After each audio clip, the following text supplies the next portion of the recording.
সারা দেশে বঙ্গবন্ধু শেখ মুজিবুর রহমানের ৪৯তম মৃত্যুবার্ষিকী উদযাপনে বাধা থাকলেও গোপালগঞ্জের চিত্র ছিল সম্পূর্ণ ভিন্ন।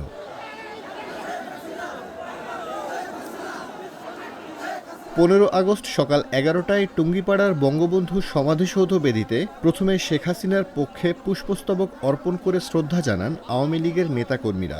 এরপর জেলা আওয়ামী লীগ ও তার সহযোগী সকল সংগঠন পুষ্পস্তবক অর্পণ করেন। এক পর্যায়ে শ্রদ্ধা জানাতে হাজার হাজার নেতাকর্মী ও সর্বসাধারণের ঢল নামে।